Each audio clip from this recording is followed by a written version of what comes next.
Oke, Assalamualaikum warahmatullahi wabarakatuh. Selamat sore semuanya. Terima kasih atas undangan dari Pasca Sarjana. Ini untuk sharing tentang membuat figure and table. Tapi saya lebih ke arah for publication purpose, karena kalau menarik itu subjektif ya. Bisa jadi buat kalian menarik, buat saya nggak menarik. Cuma gimana caranya biar kita secara general untuk academic purposes. Ya, tadi sudah sedikit dikenalkan, saya baru lulus dari Nara Institute of Science, Jepang. Jadi mungkin tidak banyak atau malah nggak ada ya yang mengenal saya, tapi nanti bisa kita kolaborasi penelitian, mungkin yang penelitiannya mirip dengan saya. Saya di bidang kimia farmasi, khususnya mendalami tentang data science ya. Jadi tentang ilmu apa ya kalau dibilang yang lagi marak sekarang ilmu AI. Jadi nanti kalau yang tertarik bisa ke saya gitu. Ya, eh, kita mulai dari introductions. Jadi tujuan dari presentasi kali ini yang ini lebih ke arah sharing untuk menyegarkan kembali. Oh ya, ini bahasa Indonesia aja ya. Walaupun slide-nya bahasa Inggris tadi nggak apa-apa kalau bahasa Indonesia. Ya takutnya kalau bahasa Jepang nggak ada yang ngerti. Jadi bahasa Indonesia saja. Jadi untuk tujuan presentasi kali ini adalah merefresh kembali ide mengenai visuals ya. Visuals itu adalah cara memvisualisasikan data. Bisa dia figures, bisa gambar, bisa tables, bisa dia chart atau illustrations ya. Jadi ini inti utama presentasi kali ini. Kemudian juga berpikir kembali tentang persyaratan-persyaratan apa sih untuk visual tersebut. Kemudian kita juga bertujuan untuk mengeksplor contoh-contoh, baik contoh yang bisa dibilang baik, dan contoh-contoh yang bisa dibilang masih bisa ditingkatkan atau belum baik. Ya, jadi dari definisi visuals mungkin di sini kan sudah S2 dan S3 ya pasca sarjana. Jadi saya rasa sudah sangat umum dengan bentuk visualisasi seperti ini. Jadi saya kali ini tidak akan terlalu detail tentang teorinya, cuman lebih refreshing kembali. Jadi ada data yang bisa dibuat menjadi figures dan tables sekaligus, tapi ada juga data yang tidak bisa dijadikan figures dan ada data yang tidak bisa dijadikan tables. Tergantung bentuk data tersebut. Jadi kalau figures atau gambar itu biasanya untuk menyederhanakan data-data yang sifatnya kompleks. Oleh karena itu dia sifatnya lebih ringkas, ya, lebih bisa summary-kan data-data yang banyak tadi menjadi suatu visual yang lebih ringkas. Dan juga umumnya lebih menarik, ya kan? Kalau ngeliat gambar kayaknya lebih menarik daripada melihat tabel, katanya sih gitu. Nah, sebaliknya dengan table kita bisa melihat data itu dalam bentuk general atau lebih the whole picture ya, lebih ke arah data secara keseluruhan. Dan juga secara mudah table digunakan untuk mengklasifikasikan data yang ada. Ya, jadi ini kurang lebih seperti ini. Jadi kalau saya nanti ngomong visuals, itu maksudnya adalah visualizations ya. Jadi maksudnya bisa figures atau table. Jadi kenapa sih visuals itu sangat penting? Ya karena visual itu sesuatu yang bersifat kritis dan bermakna ya untuk publikasi kita. Kenapa? Karena pada umumnya reviewer ya dan juga para reader kalau kita udah publish umumnya melihat terlebih dahulu gambar-gambar dan tabel-tabel kita sebelum melihat secara keseluruhan dari artikel tersebut. Jadi sangat penting ini menentukan nasib ya selain abstrak bisa menentukan nasib kira-kira diterima atau tidak. Dan juga untuk menambah pemahaman daripada pembaca. Mungkin teman-teman di sini sudah sering membaca jurnal ya. Jadi mungkin bisa dibandingkan ada artikel yang sangat minim visuals, ada yang kaya akan visual. Tentu kita bisa setuju bahwa yang lebih banyak visual biasanya lebih mudah untuk dipahami. Ya, walaupun tidak semuanya, tapi secara general seperti itu. Ya, bisa diberi contoh gambar sebelah kiri ini sudah cukup bagus kan? Oh, kayaknya menarik sekali. ada bagian-bagian melintangnya. Ini sebenarnya saya bukan ahli di sini, tapi dengan melihat gambar ini saja sudah bisa terbayang ini adalah gambaran dinding sel, ya entah dari organisme apa. Kemudian ternyata bisa diperjelas lebih lanjut ya menjadi seperti ini.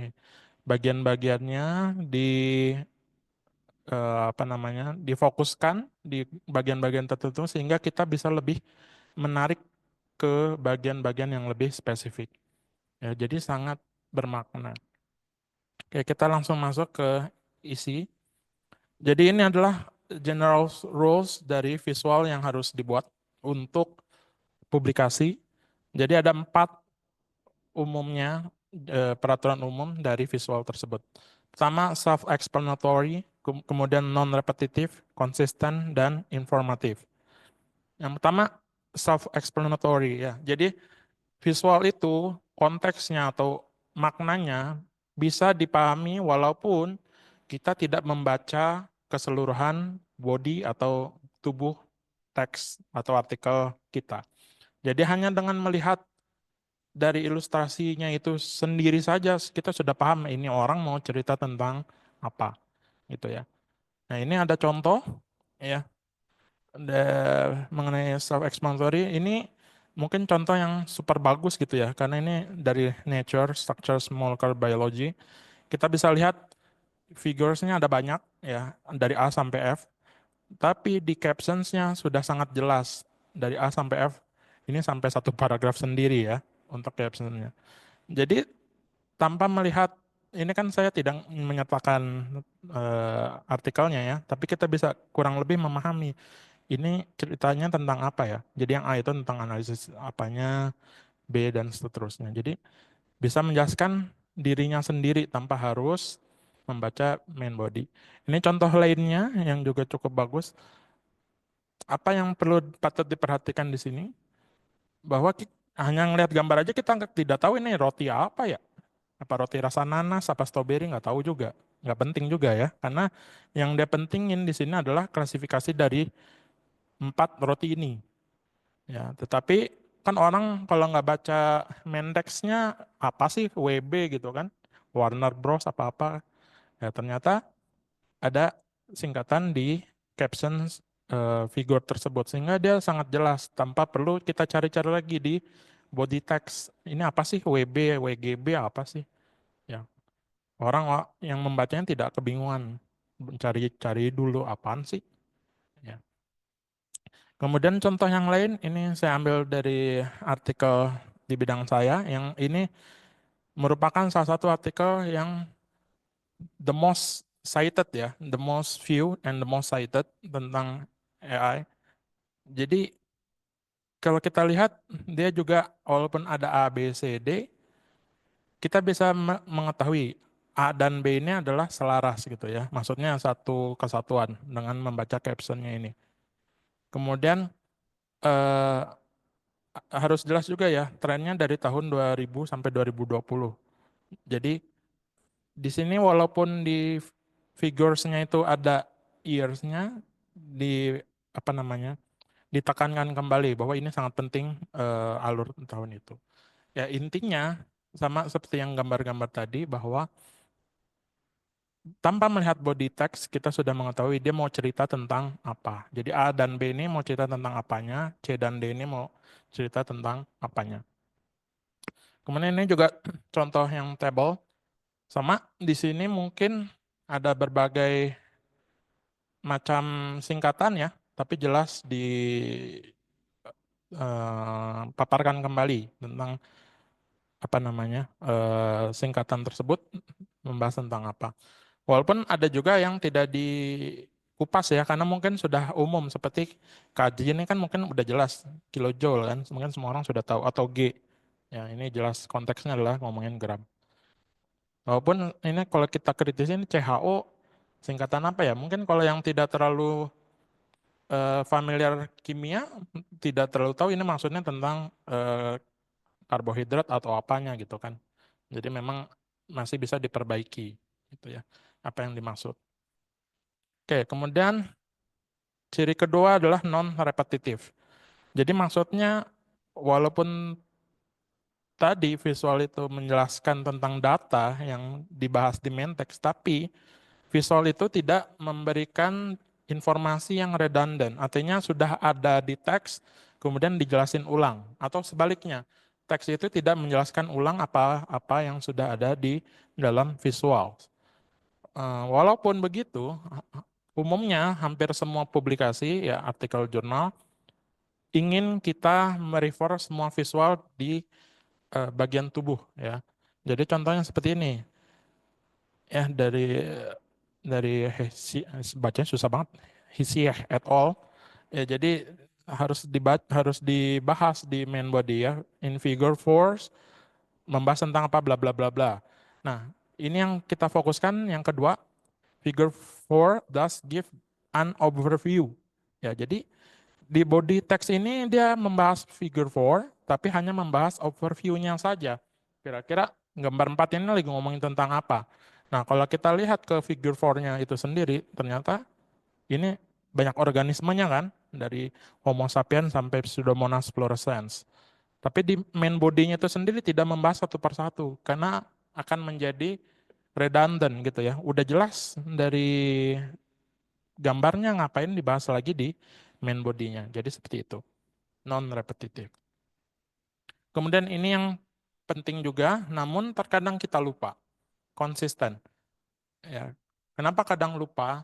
Ya, definisinya dulu ya. Konsisten itu semua visual yang ada di dalam satu artikel yang sama sebaiknya mengikuti satu aturan yang sama. Jadi tidak berbeda-beda antara satu visual dengan visual yang lain. Nah, kenapa kadang-kadang kita lupa hal ini? Karena kadang-kadang figuresnya, gambar-gambarnya, tabel-tabelnya kita hasilkan atau kita buat pada waktu yang berbeda, atau orang yang berbeda malah, atau dari alat yang berbeda, yang satu dari UV, yang satu dari apa, gitu ya. Jadi kadang-kadang kita lupa untuk menyetel ulang dari sederhananya saja, dari penempatan tulisan atau dari fontnya, itu harus konsisten. Nah ini contoh yang baik konsisten dari ABCD-nya fontnya sama semua ya, walaupun dia berbeda gambar. Kemudian ada contoh yang mungkin bisa diperbaiki gitu ya, dari sisi konsistensi. Kenapa kira-kira? Ini kalau kita lihat sekilas agak puyeng gitu ya. Ini A-nya di sini, B-nya di sini. Jadi ini ya walaupun maksudnya mungkin ini bagian A, ini bagian B. Kita kan bisa ya sebelah kiri. Di sini A, B, di sini. Apalagi dia yang huruf-hurufnya ini labelnya ya tidak konsisten. Yang atas labelnya melayang, yang bawah tenggelam gitu kan. Kira-kira maunya yang kayak gimana? Tentu kalau kita sebagai reader atau saya ya lebih demen yang seperti ini ya karena kan jelas. Poinnya kan ngambang ini gimana. Jadi masih bisa diperbaiki. Kemudian apalagi fontnya ya, kita bisa lihat fontnya berbeda. Ini untuk beberapa orang tertentu pembaca akan merasa gelisah gitu. Oh ini fontnya gede sendiri, ada apa ya dengan font ini gitu? Apakah, duh, kayak kecoret? Ya apakah apa namanya font ini penting gitu ya sampai beda sendiri? Padahal tidak seperti itu. Ya jadi kita harus perhatikan hal-hal yang penting seperti ini ya. Kita harus konsisten dengan aturan kita sendiri. Kemudian table juga begitu ya. Coba kalau kita perhatikan yang table ini, apa yang bisa diperbaiki? Ternyata eh, kalau yang atas cukup konsisten ya. Pertama kita lihat dulu ya dari sisi angka penting. Nah ini mungkin terlihat baik di sini ya. Biasanya kita kadang suka lupa. Kalau misalkan angka 0 di belakang tidak disertakan, jadi misalkan 4,7, berarti hanya dua angka penting gitu ya. Padahal di bawahnya 9,08, tiga angka penting. Hal itu bisa dibilang tidak konsisten, karena harus jelas satu dengan yang lainnya. Jadi ini cukup baik di sini. Namun, apa yang perlu dipertanyakan di tabel 2 ini ya bisa diperbaiki. Kira-kira kenapa? Karena ini membuat bingung pembaca karena dia tidak konsisten antara satu kolom dengan kolom lainnya, ya. Jadi kalau kita ngomongin kolom ini, kolom satu dan 2 ini semua baris ada datanya gitu ya. Sedangkan yang ini kok tiba-tiba cuma satu gitu. Kemudian yang kolom 2 ini kok cuma 4 gitu. Ya, ternyata dia sepertinya datanya berbeda walaupun dari satu set sampel yang sama gitu ya. Jadi sebaiknya ini tidak disatukan atau cara penulisannya tidak seperti ini karena pembaca akan bingung gitu ini di mana sih gitu ya. Ini bagaimana? Ini juga cukup konsisten ya. Kita lihat sama z value-nya juga sampai 3 angka di belakang koma. Oke, kemudian yang keempat informatif. Ya, ini sudah jelas ya. Semua visualisasi yang kita buat seharusnya memiliki makna yang penting ya dan jelas sehingga membantu pembaca untuk memahami apa yang mau kita presentasikan. Nah, ini ada contoh dua tabel ya. Kita lihat yang tabel pertama dulu yang sebelah kiri. Nah, ini datanya tidak terlalu signifikan gitu ya. Cuman ada dua sampel sama hampir sama semua, cuman bedanya di aerasinya doang gitu ya di sini dan hasilnya. Oleh karena itu apa? Ya lebih baik daripada bikin tabel ini mendingan gak usah bikin tabel. Tapi jadikan satu paragraf atau satu kalimat di dalam teks. Jadi misalkan kita jelaskan aja ya, aerasi dari growth medium sangat penting untuk si Streptomyces coelicolor. Sehingga kalau apa namanya diberikan aerasi pertumbuhannya seperti ini, kalau tidak diberikan aerasi pertumbuhannya seperti ini. Kan sudah jelas. Jadi tidak usah pakai tabel. Nah, yang tabel 2 bagaimana? Ya ini sama ya, tidak informatif, tidak begitu informatif. Kenapa? Karena ini terlalu banyak nolnya. Ini kan bukan jadi fokus kan. Lebih baik bisa jadi paragraf atau bisa jadi tabel, tapi tabelnya cukup misalkan kurang dari 20 derajat, 0 gitu kan. Lebih dari 50, ya berapa nih? Lebih dari 40 derajat, 0. Dan seterusnya. Atau dibikin paragraf bahkan juga masih bisa. Ya, jadi harus informatif. Kalau nggak ada informasi tambahan, ngapain kita bikin yang seperti ini gitu ya. Nah, kemudian ini ada dua contoh membahas subjek yang mirip ya. Jadi ini ngebahas tentang hipertensi ya, cuman dua style yang berbeda. Kira-kira mana yang lebih informatif ya? Jadi sebenarnya dua-duanya masih bisa dipertimbangkan gitu ya, masih bisa disetujui memiliki informasi. Namun kira-kira kalau kita sekilas melihatnya, mungkin yang atas lebih mudah diakses gitu ya, karena dia eh, apa namanya kolomnya dimanfaatkan dengan sebaik mungkin. Sedangkan yang bawah ini sebenarnya tidak dilarang gitu ya, tapi akan lebih susah untuk membandingkan satu dengan yang lainnya. Apalagi kalau misalkan dia lupa, ini kan ada persen ya. Di sini nggak ada persennya. Walaupun ini juga pasti maksudnya persentase juga. Tapi sebaiknya tidak lupa. Kalau yang atas kan dia terus menyertakan gitu ya. Indeks dari datanya tersebut. Kalau ini kan jadi bingung. Ini masih ngomongin persen atau enggak gitu ya. Jadi sebaiknya dari sisi layout juga bisa mempengaruhi apakah tabel ini cukup informatif atau tidak. Nah, ini makanya kalau kita lihat yang nomor satu tadi, ini tabel bisa kita buat seperti ini gitu ya. Bisa ada dari title-nya dulu, kemudian sub heading-nya, jadi judul utamanya, kemudian ada kolom spanner-nya, jadi kategori-kategori kolomnya, kemudian ada kolom heading-nya ya. Jadi ini membuat jadi seperti dua dimensi gitu kan. Nah, kemudian ada table spanner ya, yang ini contohnya adalah gender dan age group. Kemudian ada row-row-nya. Jadi ini mungkin lebih bisa informatif. Gambar pun begitu ya, ketika di bahkan dari sisi warna pun pembedaan warna bisa memberikan informasi yang tambahan. Itu akan bagus gitu kan. Contoh seperti ini, oh si autornya ketika ngomongin DNA warnanya kuning gitu ya.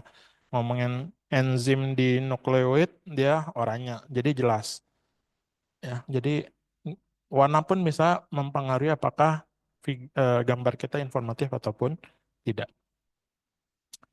Nah, ini yang penting juga ketika membuat chart atau figures, kita harus jelas kira-kira jenis apa namanya jenis chart yang kita pakai itu yang seperti apa.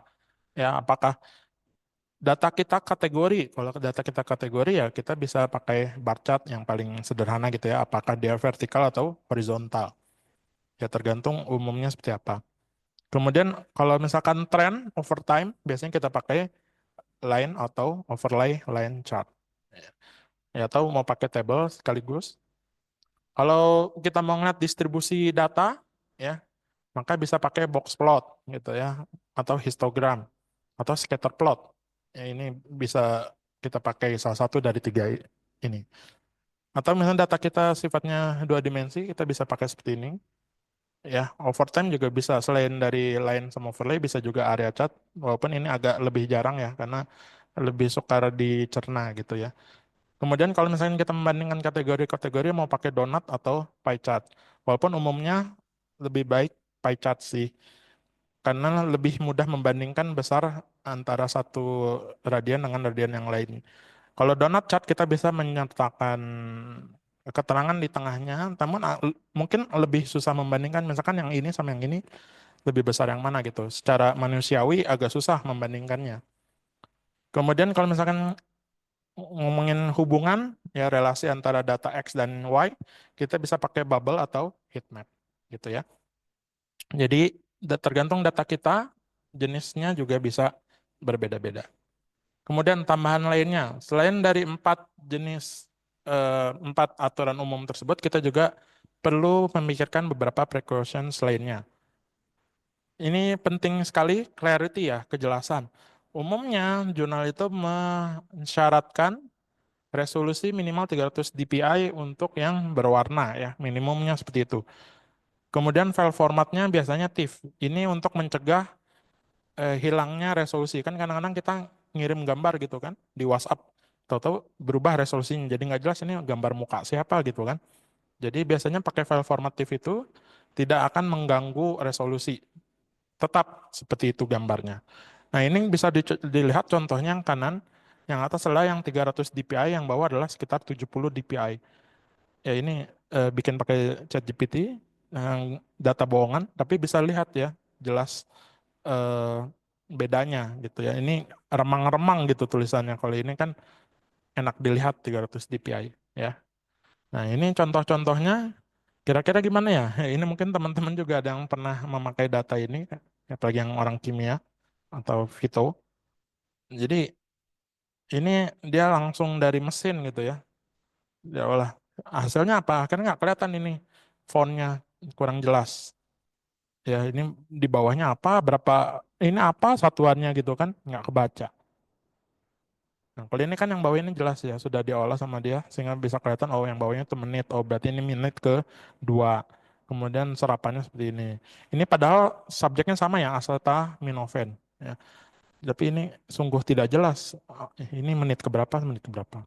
Bahkan ada yang langsung screenshot gitu ya dari layar. Ini kurang disarankan gitu, kurang jelas. Nah ini sama kiri dan kanan membahas subjek yang sama, tapi kita bisa lihat yang sebelah kiri ini gambar apaan gitu ya, nggak kebaca sama sekali buat saya ya. Mungkin kalau teman-teman yang penglihatannya lebih bagus bisa kelihatan, saya sih nggak kelihatan. Tapi kalau yang gambar kanan kan jelas, oh ya ini asam amino ya. Ya ini mungkin kurang kelihatan karena saya kecilin ya gambarnya, tapi gambar aslinya kelihatan. Ini asparagin, ini apa gitu. Jadi, oh dia berinteraksi sama ini gitu ya jelas. Ini ya hanya Tuhan dan penulis yang tahu ini apa gitu ya. Jadi tolong diperhatikan baik-baik. Kemudian alur informasi juga penting. Kita harus selalu tanamkan bahwa pembaca tidak penuh sepenuhnya familiar dengan pekerjaan kita gitu. Bisa jadi dari latar belakang yang berbeda-beda. Sehingga terkadang bagi pembaca itu kalau gambarnya atau informasinya susah dicerna akan hilang begitu saja. Nah, ini contohnya yang sebelah kanan ini. Ini dia alurnya dari A, kemudian ke B, ke kanan, ke bawah, terus tiba-tiba ke kiri. Ya. Mungkin akan bingung ini mau kemana sih ngomongnya gitu ya. Nah, ini yang sudah diperbaiki setelah direvisi sama editornya dan sama autornya. Jadi lebih bagus ya alurnya jelas dari atas ke bawah ke kanan. Kemudian yang B ini beda sendiri. Jadi layout yang B ini jelas bahwa dia membahas sesuatu yang berbeda ya. Kalau yang ini kan oh, ini bagian atau bukan gitu ya. Kemudian juga bahkan sesederhana molekul Tigernya ada 6 di sini. Regen, botol regennya ada 5. Direvisi sama dia. Ini jadi jelas 6. Ini Tigernya juga 6. Kemudian grafiknya 6. Jadi sangat jelas laju informasinya. Nah, ini contoh yang lain. Kalau begini ini mungkin teman-teman yang apa ya, Fitokim kali ya. Ya nggak hampir semua lah ya yang pakai apa namanya? Skema ya, skema apa ya? Skema metode pekerjaan gitu ya, penelitian. Jadi ini dia begini gitu. Alurnya dari sini ke bawah, terus ke kanan, ke sini, zigzag. Jadi membuat agak susah dicerna oleh pembaca. Nah, akan lebih baik yang sebelah kiri ini diubah menjadi yang sebelah kanan. Jadi enak gitu, flow-nya satu, ya, langsung lurus ke bawah. Jadi mungkin akan lebih jelas bagi pembaca, oh ya dari plat ini, terus kemudian diekstraksi ini, bla bla bla. Ya, jadi jauh lebih jelas. Ternyata table pun begitu, ya, bukan hanya skema atau figure, table juga punya flow sendiri. Ini table 6 dan table 7, ini sebenarnya kira-kira lebih mana yang enak dibacanya, ya. Ternyata secara manusiawi yang Belum. kaget. Ternyata secara manusiawi lebih enak yang table 7 gitu ya. Jadi baris itu ngomongin organisme daripada kolom itu organisme. Karena kalau secara manusiawi kita ngeliat misalkan kolom ini, kita akses dulu ke kiri, balik lagi ke kanan, kiri ke kanan. Jadi kurang enak. Ya, jadi lebih baik seperti ini. Katanya begitu, ya. Nah, makanya layout itu sangat penting. Kadang-kadang kita menggabungkan tanpa memikirkan tentang layout sehingga pembaca itu akan kebingungan ini berkaitan atau enggak ya. Jadi kalau misalkan ada 3 gambar gitu, ya boleh ukurannya berbeda. Misalkan ini A, B, C, B sama C-nya lebih kecil. Kenapa? Karena dia hanya menjelaskan tambahan dari si A. Jadi tidak perlu sebesar A. Nah, D ini ngomong yang masih berkaitan tapi berbeda topik lah ya. Jadi masih bisa digabung, tapi kan subjeknya sama, tapi agak dipisahkan. Jadi bisa seperti ini. Kemudian ini juga font ya. Ini kadang malesin, tapi sebenarnya penting juga ya. Terutama untuk gambar, ya kita bisa lihat umumnya font yang digunakan ini ya. Ada 2 klasifikasi font secara umum, serif dan sans serif ya. Jadi ini perbedaannya cuman tajam sama nggak tajam. Ya, ini bisa dilihat yang atas ini serif, yang bawah ini sans serif. Yang atas tajam-tajam, ada yang merah-merahnya ini yang tajam-tajam. Dan yang sans serif berarti dia bulat gitu ya, nggak ada tajam-tajam di ujungnya. Nah, umumnya untuk figures diharapkan yang sans serif atau lebih baik malah langsung Helvetica atau Arial. Ya, sebaiknya seperti itu. Walaupun terkadang beda jurnal, beda regulasi, tapi yang umum seperti itu. Nah, ini bisa ngambil contoh ya, struktur kimia. Ini struktur yang sama ya dengan ChemDraw atau aplikasi yang sama, hanya beda font. Yang disarankan adalah yang di atas, yang Helvetica dibandingkan dengan yang bawah ya, yang serif. Kenapa? Karena bisa dilihat ini eh, lebih gembung gitu ya, jadi lebih jelas SE-nya lebih enak dilihat. Kemudian ini R-nya terlalu tajam, sedangkan ini bulat jadi lebih enak dilihat. Ya sama seperti ini, angkanya juga lebih enak dilihat. Jadi biasanya bahkan di jurnal itu sudah dikasih tahu untuk apa namanya, untuk gambar senyawa kimia harus seperti ini dan seterusnya. Jadi sama seperti gambar juga gitu. Oke, kemudian terakhir, ini walaupun terakhir tapi sangat penting, jangan lupa untuk ethical gitu ya, bersifat etis. Jadi kadang kita membuat gambar itu mencaplok gambar lain gitu ya, memodifikasi gambar lain. Nah, terkadang kita berpikir, oh, dengan saya memodifikasi gambar, itu udah jadi gambar saya. Salah. Ya, berbagai macam license yang berbeda itu ada. Jadi hati-hati, walaupun kita mengadopsi atau memodifikasi gambar atau tabel dari orang lain, terkadang kita butuh izin. Ya, bukan hanya sekedar mengubah. Kecuali dia public domain, maka kalau public domain dia tidak butuh izin. Nah, kita lihat amati berbagai macam license yang ada ya. Yang paling sederhana yang CC BY gitu ya, CC BY. Ini boleh direproduksi dan segala macam adaptasi. Hanya aturannya dia harus memberikan kredit ke kreator atau ke apa namanya ke penulisnya. Nah, ini yang paling umum ya BY ini. Jadi hampir semuanya pakai BY. Kemudian ada yang SA. Ini boleh diadaptasi, tapi adaptasinya itu harus menggunakan lisensi yang sama. Jadi nggak boleh dikomersilkan misalkan dan segala macam. Nah, yang NC ini boleh diadaptasi, tapi tidak boleh, eh, ini tidak boleh komersial ya. Kemudian boleh nggak sih diadaptasi? Boleh adaptasi asal lisensi yang sama ya. Jadi harus non komersial juga pekerjaannya. Nah, ini yang cukup penting, ND. ND ini berarti tidak boleh ada derivatif atau adaptasi. Jadi nggak boleh modifikasi seenaknya tanpa izin. Ini yang kadang kita lupa. Jadi harus izin. Kemudian eh ya ini yang paling lengkap, BY, NC, dan ND. Terakhir yang public domain tadi sisi nol ini biasanya jarang ditulis ya. Kalau sudah public domain berarti kita nggak usah terlalu pusing, boleh bebas distribusi, mau di remix jadi apapun, adaptasi, bikin baru, bebas tanpa kondisi. Ya, open sebaiknya eh, kalau dia asalnya dari artikel lebih baik juga dikredit ya, walaupun biasanya public domain ini bukan dari artikel. Contohnya misalkan dari internet ya. Tapi internet juga hati-hati, tidak semua item di internet itu public domain, jadi harus benar-benar hati-hati. Dan ingat, beda jurnal bisa memiliki aturan yang berbeda ya. Ini contoh yang atas dan bawah. Yang atas itu ada CC BY, artinya dia boleh memodifikasi tanpa izin. Memodifikasi tanpa meminta izin gitu ya.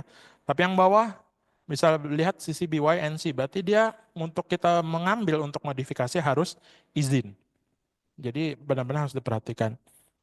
Ini contohnya yang atas plus one dijelaskan boleh unrestricted use ya. Jadi boleh distribusi, reproduksi dan eh, mengubah asal mengkredit autornya. Terus yang bawah ini dia harus license dulu ya, harus izin dulu baru boleh memodifikasi. Ya. Oke, jadi harus penting agar kita nanti tidak tersangkut dengan kode etik. Jadi ini sudah selesai. Secara summary, kita harus memikirkan kembali bagaimana menggunakan visual-visual kita. Jadi visualisasi yang bagus, bersifat self-explanatory, non-repetitif, informatif, dan konsisten. Ingat bahwa pembaca tidak bisa membaca pikiran kita. Jadi kita harus hati-hati terhadap kejelasan dan alur cerita dari gambar-gambar dan tabel kita.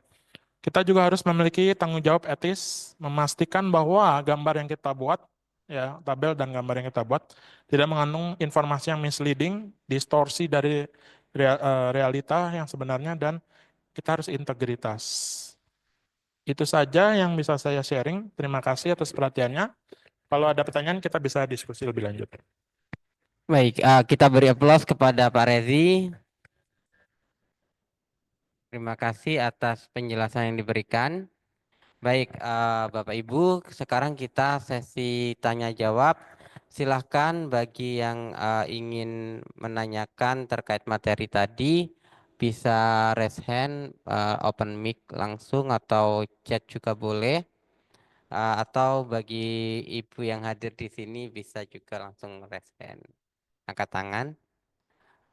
Saya ingatkan kembali juga bahwa di di chat Zoom sudah ada link kehadiran. Mohon kiranya Bapak Ibu untuk mengisi link tersebut. Ya. Oke, baik. Silakan Pak Adin. Ya, baik. Baik, terima kasih Pak Fahrezi. Saya dengan Adin Hakim Kurniawan. Saya ingin mau bertanya terkait seringkali kalau di dalam artikel jurnal itu apa namanya adanya keterbatasan dalam menampilkan tabel ataupun visual gambar gitu ya yang sudah ditetapkan biasanya oleh ketentuannya gitu ya oleh prosedur ketentuan dari artikel tersebut. Tadi kalau saya coba melihat ada beberapa tampilan misalnya seperti kayak menampilkan ada dua statistik ya. Yang satu menampilkan ranah statistik apa namanya? eh, mohon maaf Pak Rezi coba deh Pak Rezi yang di statistik itu Pak. Oke, apakah Yang ditangkap pertanyaan? slide Oke. ya slide yang eh, naik sebelumnya sebelumnya sebelumnya eh, satu lagi yang satu lagi sebelum lagi, mana ya? Satu lagi ya sebelumnya sebelumnya lagi ada ya. Eh, nah yang ini nih Pak. Biasanya Kruskal-Walsh test dan Mann-Whitney test ini gitu ya. Kadang-kala kita sering apa namanya dengan adanya keterbatasan untuk menampilkan data ini sehingga biasanya memintanya itu ada misalnya tiga tabel dan satu gambar gitu ya. Tapi kita banyak data nih gitu ya. Nah itu kira-kira bisa gak sih Pak seperti yang halnya seperti ini gitu karena saya pernah mengalami untuk menampilkan data antara Kruskal-Wallis test ini dengan Mann-Whitney test ini dijadiin satu gitu tabel. Memang sih intinya sih apa namanya dari reviewernya meminta untuk dipisah gitu ya, dipisah karena memang mungkin dalam membacanya ya sempat apa namanya belum tidak jelas gitu ya dalam pembacaannya gitu ya. Nah, ini seperti apa Pak? Kira-kira apakah memang kalau memang benar-benar ada ketentuannya, kita ambil yang Kruskal-Wallis testnya saja, kita tidak tampilkan yang Mann-Whitney, atau memang tetap saja digabung Pak gitu? Oke, terima eh, jelas pertanyaannya. Jadi memang betul ya, Ya, setiap jurnal ada regulasinya sendiri, ya ada aturannya sendiri. Termasuk aturan bahkan jumlah gambar juga kadang-kadang ada jurnal yang mengatur jumlah tabel dan jumlah gambar maksimal atau jumlah halaman. Itu gambarnya mau betul. Iya Pak. itu mau nggak mau memaksa kita terkadang harus memodifikasi nih tabelnya kayak gimana. Nah mungkin termasuk autor ini juga terpaksa gitu ya, walaupun implikasinya jadi kurang jelas, tapi ya terpaksa daripada dia nggak menyertakan misalkan hasil Mann-Whitney testnya gitu ya.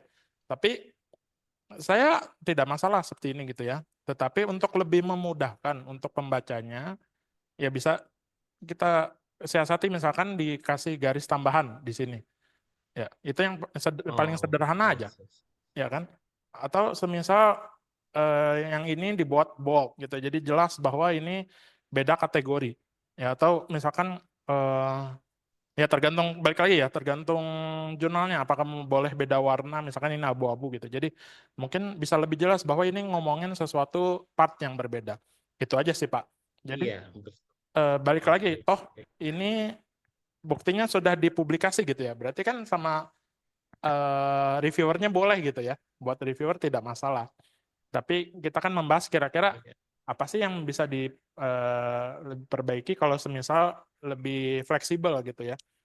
Walaupun agak aneh juga, misalkan kita bikin satu tabel tersendiri ngomongin Kruskal-Wallis gitu ya. Chi-square sama iya, p-value terpisah itu agak aneh juga gitu kan. Ya nggak masalah. Yang penting kira-kira gimana caranya agar reader tidak pusing. Ini mungkin karena saya bukan di bidang ini, ya walaupun saya pakai juga ini. eh, apa namanya eh, kelaziman atau tidaknya tabel ini mungkin berbeda-beda gitu ya.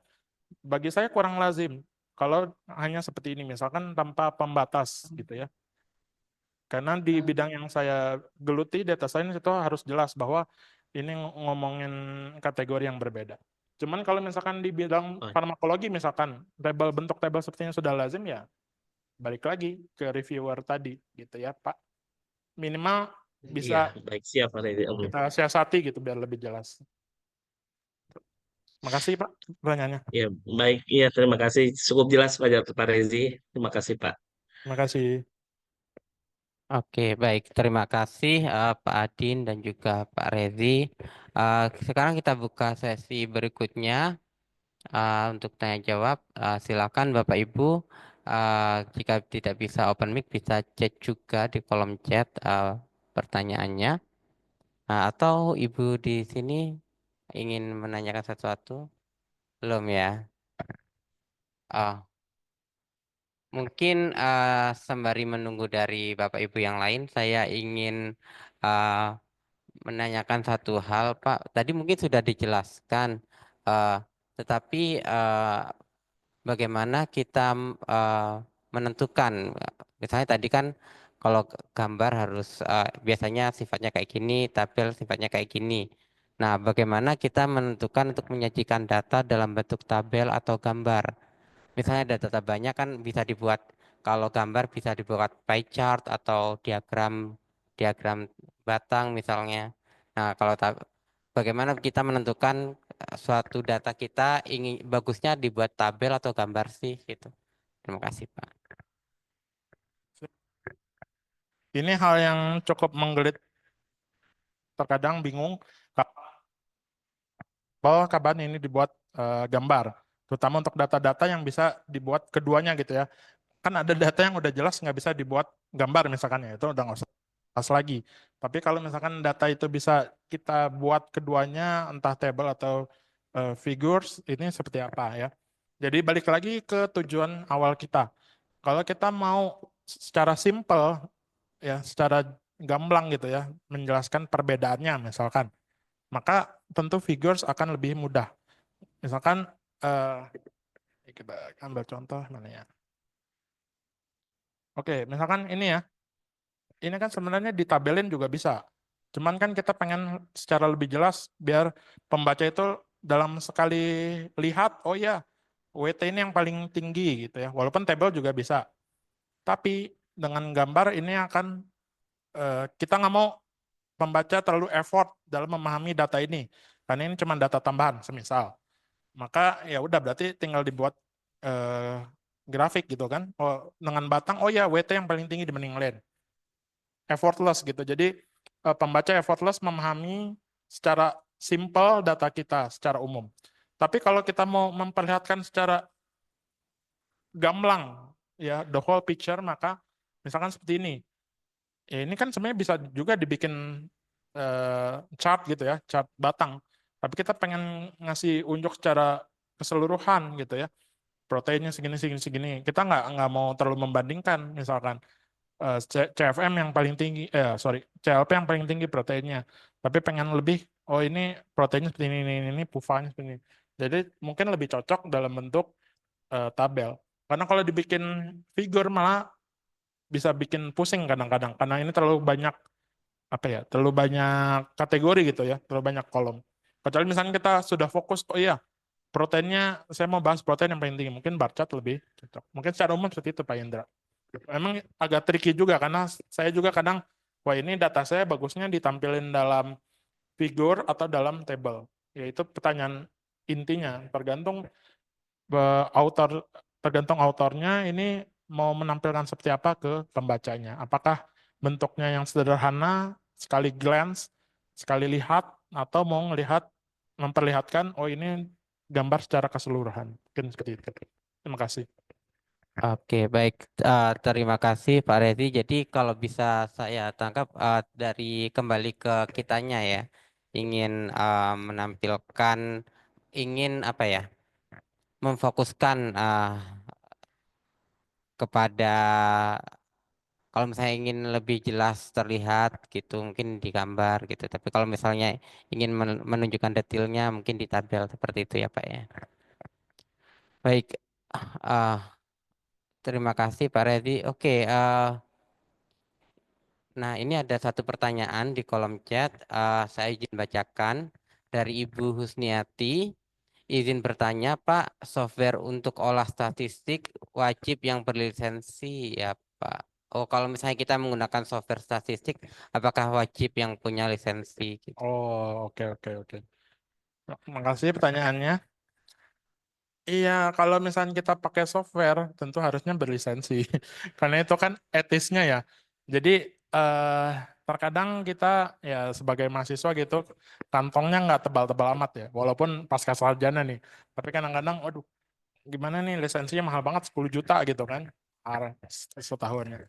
Tapi ya secara etis tetap harus berlisensi, wajib. Ya itu jelas. Karena ketika kita menampilkan data hasil olahan yang ternyata software-nya tidak berlisensi, berarti kita menampilkan sesuatu yang eh, hasil dari proses yang buruk gitu ya. Karena tidak berlisensi itu maknanya kita tanpa izin. Artinya apa? Ya kita berbohong kalau kita memiliki izin, padahal sebenarnya kita tidak berizin. Makanya bedanya yang berlisensi yang tidak yang wajib berbayar atau berlisensi dan yang tidak berbayar biasanya di interface ya antar muka softwarenya. Ada software-software yang tidak berbayar tapi memang agak sukar gitu ya. Contohnya Python itu nggak berbayar. Saya biasa pakai Python untuk olah statistik tapi tentu akan lebih challenging gitu ya. Ya, kalau mau yang lebih mudah, ya tentunya yang berbayar, tapi wajib untuk berlisensi. Makasih Bu pertanyaannya. Itu penting ya untuk kita pikirkan kembali ya tentang lisensi. Jangan lupa minta sama pembimbingnya. Iya, baik. Terima kasih Pak Reddy dan juga Ibu Husniati. Mudah-mudahan sudah jelas ya, Bu. Memang Ya, Pak, sebaiknya. jelas. Oke, Terima terima kasih. kasih, Pak. Ya. Makasih. Baik, kemudian ada satu pertanyaan lagi dari Ibu Eva Siburian. Saya izin bacakan. Terima kasih Bapak atas pemaparannya. Izin bertanya, kalau dalam penyajian data dalam bentuk figur maupun tabel dibantu dengan AI, secara etikalnya bagaimana, Pak? Oke, ini juga sangat happening banget ya AI. Eh, Lebih tepatnya AI generatif ya. Contohnya ChatGPT. Ini contohnya saya bikin bikin pakai ChatGPT kan gambar ini. Ya, hanya gambar ini. Jadi apa namanya? Betul ya, itu kajian etisnya sangat penting terkait AI. Kenapa? Karena AI itu berbentukan AI berarti bukan kita yang membuat. Itu yang paling penting ya. Bukan kita yang mem-generate, tapi itu hasil dari AI. Walaupun kita bisa argumen, oh kan prompt-nya dari saya, apa tuh namanya? Perintahnya kan dari saya, tapi tidak. Itu AI terkadang dia database-nya itu dari penelitian sebelumnya yang belum berlisensi. Jadi itu sangat hati-hati di situ. Benar nggak dia generate dari database atau dari data yang sudah ada. Ini akan berbahaya ketika kita menggunakan, tapi ternyata, misalkan pembacanya adalah peneliti yang dibuat jadi AI tersebut, akan, ini kan punya saya dicuri. Nah, itu sangat hati-hati di situ. Oleh karena itu, memang biasanya setiap jurnal ada aturannya sendiri untuk AI. Ada jurnal yang benar-benar tidak boleh AI generated, ada gitu ya, untuk apa namanya teks dan segala macamnya. Bahkan untuk ya tekstual aja atau nggak boleh. Tapi bagaimana yang masih boleh? Maka secara jujur kita harus mengakui bahwa itu bukan buatan kita. Ya, contohnya seperti ini, saya jujur bahwa ini figurnya bukan saya yang buat, tapi memang ChatGPT yang buat. Cuman ini kan gambar yang saya sertakan kan general ya, maksudnya bukan terkait satu penelitian tertentu. Nah, akan menjadi bahaya ketika penelitian tentang satu fokus penelitian ternyata itu dia ngambil recycle data penelitian sebelumnya yang dia belum izin. Ya, secara langsung kita juga tidak izin. Nah, itu yang berbahaya. Yang berbahaya keduanya adalah hati-hati data kita yang kita masukkan ke generative AI itu dimasukkan jadi database-nya dia, gitu kan?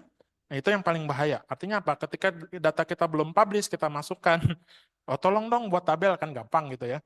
Tapi tahu-tahu besok-besok bisa diambil sama orang lain data tersebut. Nah, itu yang sangat berbahaya. Ya, jadi kita harus bijak menggunakan generative AI. Jangan sampai data yang belum publish kita masukkan ke generative AI. Ya, walaupun dia bilang datanya akan disimpan terpisah, enggak. Jangan percaya gitu. Ini dari saya yang suka pakai AI. Maksudnya penelitian saya terkait AI juga gitu. Jadi enggak ya, lebih baik hati-hati.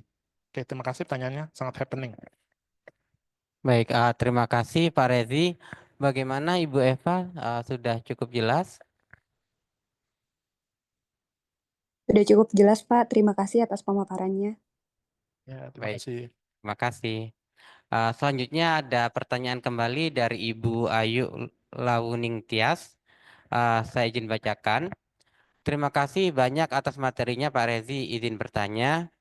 Kadang reviewer membatasi jumlah tabel dan figures, sehingga akhirnya author meletakkan pada supporting information. Namun, mengapa terdapat jurnal yang membatasi akses untuk supporting information tersebut ya Pak, padahal artikelnya sendiri open access? Hmm. Oke, sejujurnya saya belum pernah menemukan ya jurnal yang membatasi akses untuk supporting information-nya saja. Ini belum pernah saya temukan sih. Tapi kemungkinan besar kalau dia membatasi supporting information-nya saja biasanya ini terjadi karena database tempat dia menyimpan artikel dan tempat dia menyimpan suplementary itu berbeda, sehingga memiliki license yang berbeda. Ini ada kalanya seperti ini. Namun saya belum pernah menemukan jujur. Tapi ada contoh ya untuk bidang saya, misalkan data science, itu dia untuk artikelnya open access, tetapi untuk database-nya dia tidak open access. Kenapa? Karena dia upload di tempat berbeda. Nah, biasanya kayak gitu. Nah, ini saya tidak tahu apakah hal ini bisa apa namanya? Bisa diterapkan juga untuk kasus yang ini. Karena jujur saya belum pernah menemukan eh, jurnalnya open access, tapi supplementary figures dan materials-nya close gitu ya. Kecuali tadi misalkan database, oh ya database-nya diupload di server yang berbeda. Nah, itu jelas kenapanya ya. Karena server tersebut memiliki license yang berbeda sendiri. Jadi kemungkinan seperti itu ya. Mungkin license-nya berbeda karena upload-nya berbeda. Mungkin gitu ya, Bu. Karena saya belum menemukan langsung. Baik, terima kasih Pak Rezi. Bagaimana Ibu Ayu?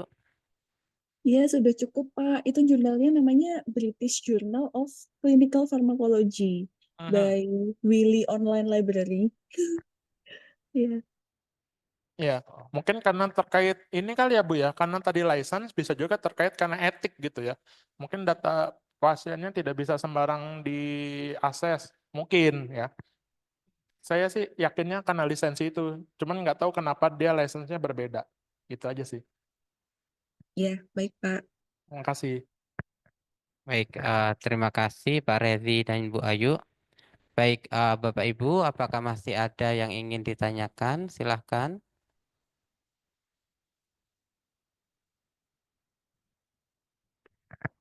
Oke,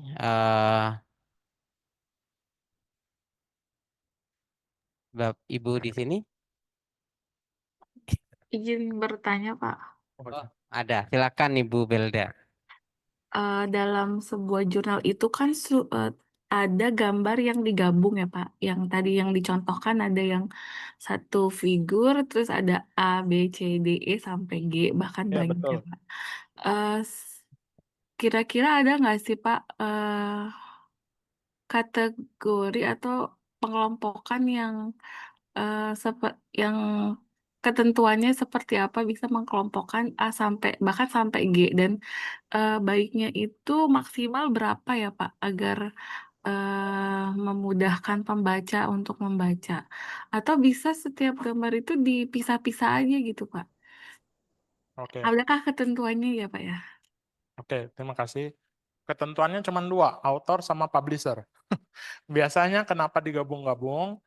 entah karena autornya mensiasati tadi ada maksimal figure sehingga digabung-gabung, atau juga kenapa digabung karena dia menceritakan cerita yang satu kesatuan, Bu.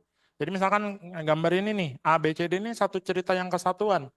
Jadi kalau dibikin gambar satu-satu malah jadi lupa si pembacanya. Ketika baca yang B, data yang ini tadi gimana ya gitu ya. Jadi kalau dipisah itu malah jadi pusing pembacanya. Nah, balik lagi ke autor ini, kalau dia digabung, kalau misalkan gambarnya nggak nyambung pun malah jadi bingung kan pembacanya, ini yang A sama B nggak nyambung sama sekali, yang A ngomongin donat, B ngomongin pizza gitu kan, nggak nyambung. Ngapain digabung-gabung, malah justru pembacanya yang kesel sendiri gitu. Jadi ya itu balik lagi, tujuan kita menggabungkan itu apa? Apakah memudahkan pembaca atau tidak? Kalau tidak memudahkan, ngapain digabung? Gitu kan? Yang sebutan yang contoh ini justru akan memudahkan. Yang A ini kan ngebahas tentang jumlah-jumlah publikasinya kan, berdasarkan kategori. Yang B ini trennya per tahun. Kan A sama B ini kan keterkaitan sekali kan. A sama C kaitannya apa? Oh, beda subjeknya gitu. B dan D juga beda subjeknya. Tapi mereka dibahas dalam satu kaitan yang sama. Tentunya kita sebagai autor paham, yang paling paham. Kira-kira gambar ini perlu digabung atau tidak. Mungkin itu ya Bu ya. Baik, Pak. Terima kasih. Ya, sama-sama. Baik. Jujur kalau gambar kimia saya pernah ketemu sampai H, sampai Z. Tapi ya itu memang karena dia ngebahas satu struktur kimia yang sama. Ya kan kebetulan struktur kimia kecil ya, jadi nggak masalah sampai Z juga. Namun baik lagi, autor yang berkepentingan. Oke, baik. Terima kasih Pak Rezi. Eh, mungkin tadi Ibu yang di sini. Terima kasih Pak atas presentasinya. Izin tanya aja, kalau misalnya untuk grafik-grafik dan lain-lainnya itu mungkin ada aplikasi apa ya untuk memakai untuk kan untuk menggambar misalnya kayak diagram tersebut atau ilustrasi tersebut itu. Sekian saja. Terima kasih. Iya. Kalau gambar itu biasanya tiap bidang ilmu itu udah punya sendiri kan. Tapi yang paling umum saya sendiri ini masih pakai PowerPoint kadang-kadang bikin gambar. Ya kan sangat sederhana sekali. Tapi kalau misalkan tadi gambar kimia, saya udah pasti pakai ChemDraw. Ya kan? Karena itu yang udah patokannya. Dia juga udah punya set regulasinya sendiri. Nah, yang biologi dia ada misalkan Scientia gitu. Jadi software untuk gambar dinding sel segala macam. Jadi bagus. Farmakologi juga begitu. Dia ada ininya sendiri. Jadi balik lagi. Tapi kalau untuk eh, tabel seperti ini, kayaknya Excel masih sangat umum ya. Tapi saya sendiri biasanya pakai Python, lebih enak untuk apa ya istilahnya dimodifikasi. Kadang-kadang kalau pakai Excel, wah ini cara ngubah ininya gimana gitu, bahkan ngubah warna aja kadang-kadang bingung kan. Nah, tergantung gitu. Ya, memang itu pertanyaan yang penting ya. Software apa yang paling bagus? Sejauh ini Excel masih, PowerPoint masih oke lah dari sisi saya. Cuman ingat itu ya, kalau misalnya kita ngambil gambar dari orang, yang penting license-nya harus ada. Kadang-kadang kita gambar ngambil PowerPoint, ngambil comot dari sana, comot dari sini, gabung jadi satu, seolah-olah milik kita, padahal bohong. Ya, tidak jujur itu bukan. Terima kasih. Baik, sepertinya sudah cukup jelas ya Bu ya. Oke. Eh, mungkin satu pertanyaan terakhir dari Ibu Husniati. Eh, Pak, berbahayakah jika mengatur narasi menggunakan ChatGPT? Harus menulis generate by GPT juga kah? Oke, ini pertanyaan yang cukup penting juga ya. Kalau tadi terkaitnya dengan konten gambar, ini terkait dengan konten tekstual. Ya, ChatGPT itu sangat pintar gitu kan, bisa ngebikin teks apapun. Tapi saking pintarnya masih kadang-kadang salah. Jadi ada kalanya ketika kita tidak memberikan prompt yang sesuai, dia akan memberikan informasi yang salah. Bahkan berkebalikan 180 derajat dari apa yang kita bicarakan. Jadi kita sebagai pengguna itu yang bisa tahu, oh ini salah. Tapi kadang-kadang kalau kita tidak melihat langsung, kita merasa, oh ini adalah informasi yang benar dari ChatGPT. Padahal belum tentu. Itu bahaya pertama. Siapa yang memvalidasi? Ya, siapa yang memvalidasi narasi dari ChatGPT itu benar adanya? Contoh paling gampang aja, ada seorang peneliti yang mencoba menanyakan ChatGPT 2 tambah 2 berapa? Hasilnya 5. Ya itu kan sangat sederhana. Ya, gimana kalau yang misalkan yang lebih tidak sederhana, misalkan senyawa kimia apakah yang paling mudah larut dari ini? Mungkin narasinya akan seolah-olah indah gitu terbuat, tapi valid atau tidaknya itu pertanyaan lebih lanjut gitu ya. Jadi itu harus hati-hati, bahaya pertama. Bahaya kedua tadi, balik lagi, izin. Ya, jangan sampai kita tidak tahu bahwa hasil narasi ChatGPT ini ternyata adalah saduran dari artikel lainnya. Kalau kita mengambil dari artikel lain kan kita dengan gampang mensitasi orang tersebut karena kita tahu kita baca sendiri, kita parafrase sendiri. Tapi ketika kita langsung generate narasi, ternyata si ChatGPT itu ngambil dari artikel orang yang kita tidak tahu karena kita tidak pernah baca. Hasilnya apa? Kita tidak jujur lagi di situ. Ketika yang apa namanya dicek anti plagiat, oh ternyata ini orang plagiat. Bahkan sekarang udah ada tools yang digunakan publisher, mungkin tidak semua publisher, tapi beberapa publisher sudah mulai untuk apa namanya menggunakan anti AI plagiation tools. Jadi artikel kita dibaca, ini buatan AI atau bukan. Ya itu pun pakai AI gitu. Jadi AI untuk mendeteksi AI. Jadi hati-hati ya penggunaan narasi ini mungkin kalau untuk membantu sekadar grammar mungkin masih oke Bu. Ya. Jadi misalkan kita masukin buatan balik lagi tadi hati-hati kalau data itu ada data yang belum dipublish. Ya, itu udah masuk ke database-nya ChatGPT. Jadi hati-hati. Kalau sekedar nanya grammar mungkin masih oke lah. Misalkan kita punya kalimat yang nggak ada data penting, kita tanya ini grammarnya oke nggak? Ya, kalau misalkan salah kasih tahu kesalahannya di mana. Mungkin itu masih bisa membantu. Ya walaupun ada juga AI lainnya yang lebih kayak Grammarly atau apa gitu yang lebih apa ya, lebih lebih patok gitu, lebih apa sih? Lebih oke gitu ya daripada sekedar ChatGPT. Jadi benar-benar harus hati-hati. Bahaya ya, banyak bahayanya. Saya aja sebagai pembuat AI masih nggak berani gitu untuk pakai ChatGPT untuk jurnal-jurnal saya. Walaupun kalau kita lihat banyak juga ternyata saya pernah baca gitu artikelnya ada publisher yang menyadari bahwa belakangan trennya peneliti-peneliti itu membuat teksnya menggunakan ChatGPT dan mereka masih memiliki pemikiran negatif gitu terhadap penggunaan ChatGPT atau generative AI lainnya untuk penulisan ilmiah tersebut. Jadi tetap hati-hati ya Bu. Mungkin itu dari saya. Oke, baik. Terima kasih Pak Rezi atas jawabannya.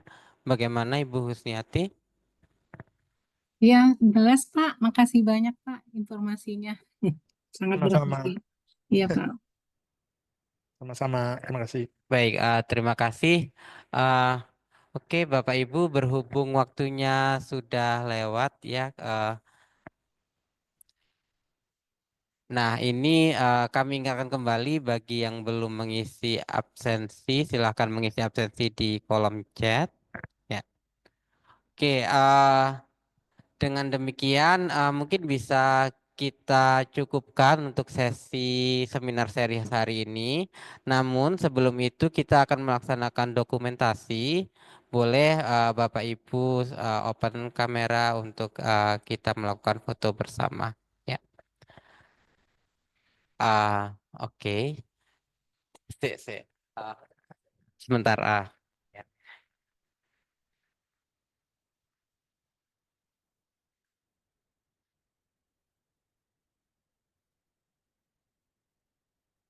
Bapak Ibu, Pak Indranya lagi manggil Mas Rian. Lupa dia.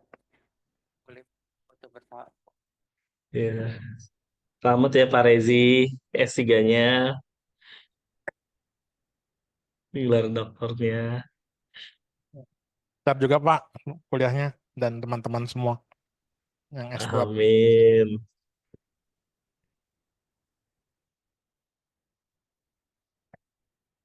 Tertarik penelitian kolaborasi sama saya boleh.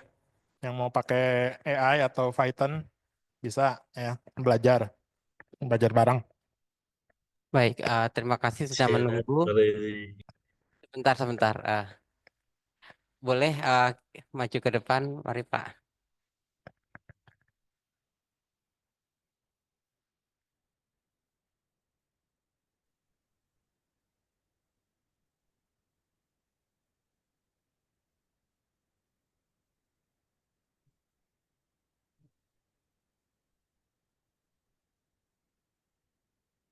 Ya, Pak Indra. Saya hitung sampai 3 ya. 1, 2, 3. Sekali lagi. 1, 2, 3. Oke, sudah ya. Baik, terima kasih. Kita beri aplaus kembali kepada Pak Rezi. Terima kasih atas sharing ilmunya hari ini. Dengan demikian, pertemuan ini bisa saya akhiri. Selamat sore. Wassalamualaikum warahmatullahi wabarakatuh. Sampai jumpa di Waalaikumsalam seri warahmatullahi berikutnya. wabarakatuh. Oh ya, sedikit informasi seminar seri berikutnya akan membahas terkait penggunaan AI dalam manuskrip. Ya. Ya.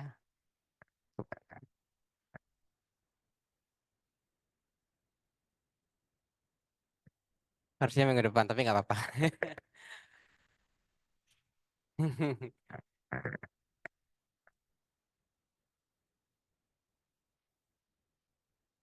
Lihat, lihat narasumbernya. Iya, seminar seri berikutnya.